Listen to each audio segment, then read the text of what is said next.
Hello दोस्तों, मैं Anil Kumar study with Anil Kumar में आप सभी का स्वागत करता हूं। आज हम सभी कक्षा 10 के प्रश्नावली 5.2 के प्रश्न संख्या 12 करेंगे। प्रश्न संख्या 12 में दिया हुआ है कि दो समानांतर श्रेणियों का सार्वंतर समान है। यहाँ क्या कर रहे हैं, दो समानांतर श्रेणी है ना। AP1 है और AP2 है, और इन दोनों के D इसमें भी है, D इसमें भी है, दोनों में समान है ना। और कह रहा है कि इन दोनों का जो अंतर है, यानी कि AP, अगर ये AP में जो टर्म्स मिले वो ग्रेटर मिले, है ना, या इसको सब्ट्रैक्शन करेंगे तो यहाँ भी साइन चेंज होगा, क्योंकि ये वाला साइन, तो ये वाला तो कट ही जाएगा। क्यों कट जाएगा? ये कब कटेंगे? जब इसमें भी नंबर्स ऑफ टर्म्स और इसमें भी नंबर्स ऑफ टर्म्स, दोनों का n मतलब कि दोनों में नंबर्स ऑफ टर्म्स इक्वल हो तो ये दोनों कट जाएंगे, है ना। जब ये बात ध्यान रखेंगे कि ये नंबर्स ऑफ टर्म्स समान हो और d समान हो, जब नंबर ऑफ टर्म्स समान हो और इनका फर्स्ट टर्म्स केवल समान नहीं दिया हो तो, है ना, जब n1 is equal to n2 हो और d1 is equal to d2 हो, ऐसा दिया हो और इस प्रकार के प्रश्न बन जाए तो आप हमेशा यह ध्यान रखेंगे कि ऐसे कितने भी प्रश्न बन जाए, अगर पहले का दो का अंतर दिया होगा तो अंत में चाहे जितने दो का अंतर पूछ दे उनका आंसर वही होगा जो पहले का होगा, है ना। जैसे कि इसमें दिया हुआ है कि AP1 के प्रथम 100 पद, तो मान लिया कि AP1 का, इसको इतना छोड़ के देखना है, AP1 का प्रथम पद जो है वो है A, है ना, और AP2 का प्रथम पद जो है वो है A2। तो इसमें करते क्या है, जब इनके दोनों हो जाएं, अगर पूछ दे कि बराबर n1 और n2 दिया हो तो दोनों में समान करेंगे, तो ये वाले प्लस और ये वाले प्लस के बाद इतना टर्म्स दोनों में आएंगे, यहाँ भी d आएंगे और यहाँ भी, और d1 और d2 बराबर है d के और ये बराबर है n के, तो यहाँ भी n-1 मिलेंगे और यहाँ भी n-1 मिलेंगे। अब इनको सब्ट्रैक्ट करेंगे तो केवल और केवल क्या मिलेंगे आपको, यहाँ तो शायद विजिबल नहीं है नीचे की ओर, तो मैं यहाँ लिख दूं कि यहाँ सब्ट्रैक्ट करेंगे तो इतना पार्ट तो ये पूरा का पूरा कट जाएगा, यहाँ तक इसका पूरा का पूरा पार्ट कट जाएगा। अब बाकी रह गया क्या, A1 माइनस A2, यही बाकी रह जाएगा भाई। और यहां से यहां का अंतर कितना दिया, 100 दिया है।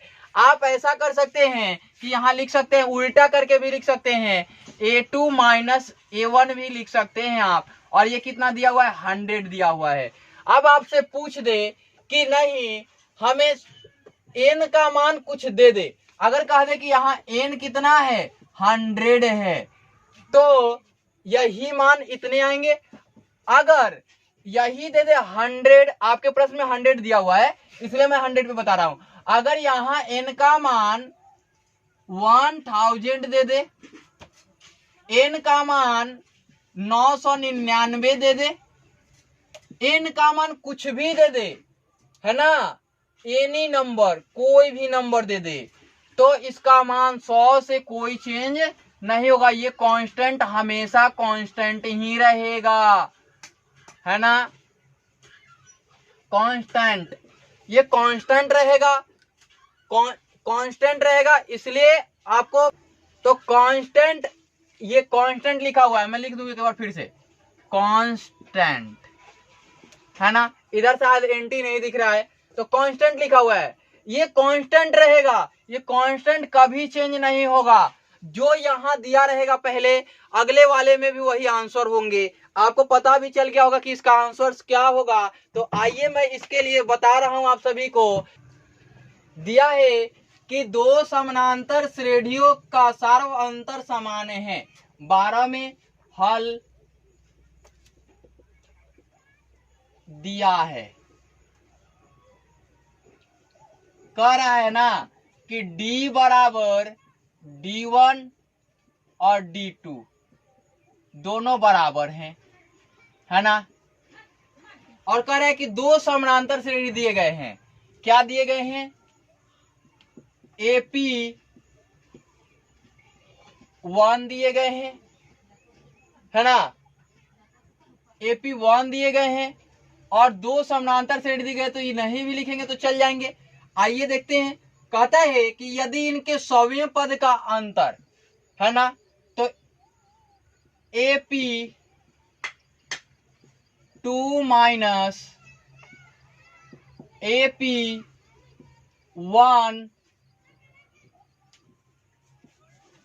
Is equal to 100।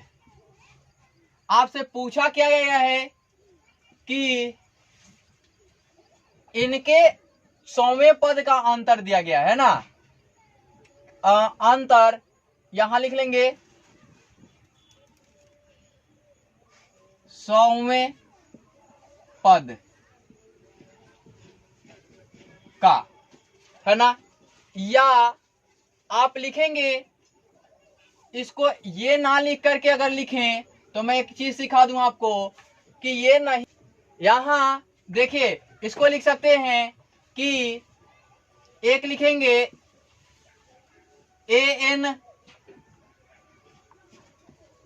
A100, है ना, A100, या इसको लिखेंगे कैपिटल A100 और इसको लिखेंगे A100 इज इक्वल टू, इतना करके ऐसे लिख दें, इज इक्वल टू 100। आपसे क्या पूछा है कि A1000 minus A1000 is equal to what, यही तो पूछा है आपसे। तो मैं बता दूं कि अब लिखेंगे यहां क्या लिखेंगे, अब लिखने के बाद माना कि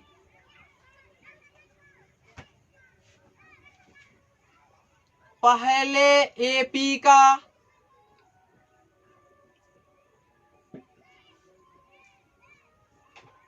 प्रथम पद इज इक्वल टू A। देखिए हमने ये चीज लिखा था, ये चीज ना लिख के भी आप ये लिख सकते हैं। ये चीज लिखें तो, या ये चीज लिखें तो, ये चीज अगर लिखेंगे तो लिखना पड़ेगा, फिर इसको लिखते तो फिर ऐसे ही लिखना पड़ता, तो फिर ये चीज लिखें आप, है ना। दूसरे AP का प्रथम पद बराबर A। मैं बता दूं आपको कि बगल से साउंड आ रहे हैं तो इसका एडजस्टमेंट करें, कोई दिक्कत नहीं होगी। यहाँ के बच्चे तो एडजस्ट करते हैं, आप भी एडजस्ट करें। आप लोग सपोर्ट करेंगे तो आगे चल के ये आवाज नहीं आएंगी और मैं बहुत बेहतर कर दूंगा आपके लिए, है ना। तो आइए, पहले AP का प्रथम पद A, दूसरे AP का प्रथम पद कैपिटल A। अब अकॉर्डिंग टू प्रश्न चलेंगे, है ना। अब प्रश्नानुसार, प्रश्न में आपने क्या देखा है कि A100 minus A100 is equal to कितना लिखा आपने, 100 लिखा, है ना। तो अब यहां लिखेंगे इसका प्रथम पद क्या है, A है, तो A प्लस 100 माइनस 1, और D का मान भी यहां दिया हुआ है ना, इसका भी D दिया हुआ है, माइनस D1 यहां लिख लें, यहां लिखे माइनस, इसका क्या है, A plus 100 minus 1, A plus 100 minus 1 into D2 is equal to 100। यहां लिखेंगे चूंकि A N is equal to A plus N minus 1 into D से ये लिख लिया आपने।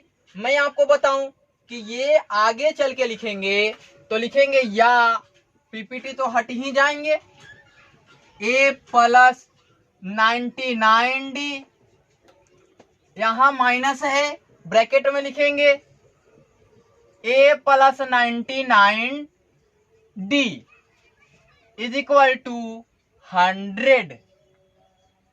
अब देखिए A plus 99D minus A minus 99D is equal to 100। अब देखिए ये वाला कट जाएगा, ये वाला कट जाएगा। अब यहां इसलिए ए माइनस ए क्या मिला, 100 मिल गया। इसको आप इक्वेशंस 1 ले लें, है ना। फिर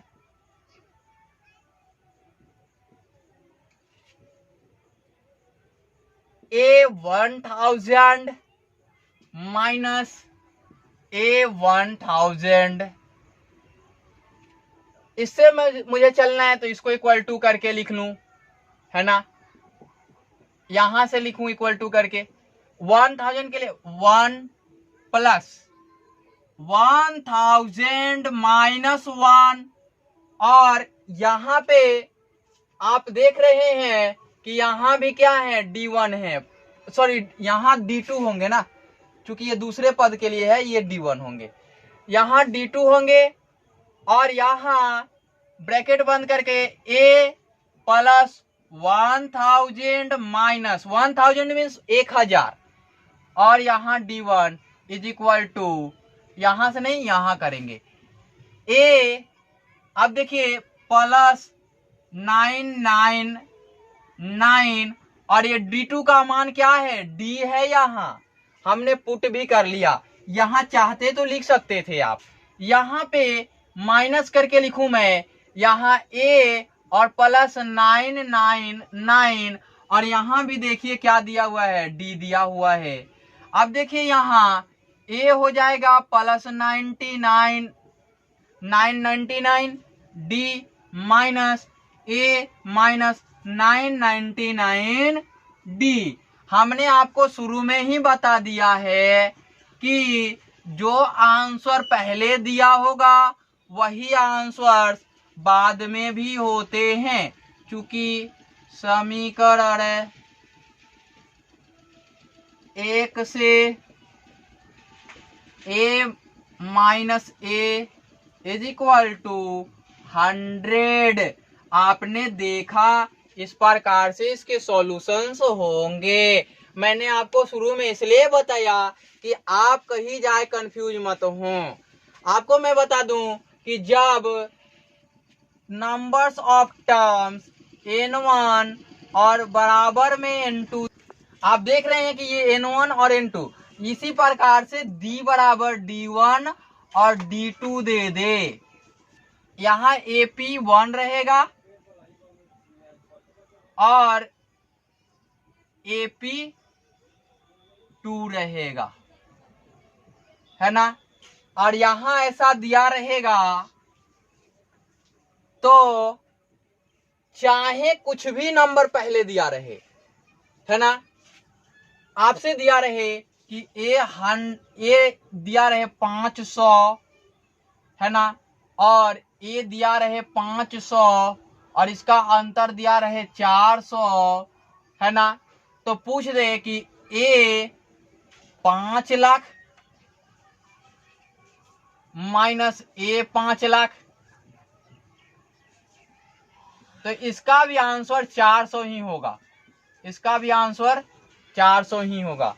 इस प्रकार से ये होंगे, है ना। मैंने शुरू में भी समझाया, अभी भी समझाया, इस वीडियो में इतना ही।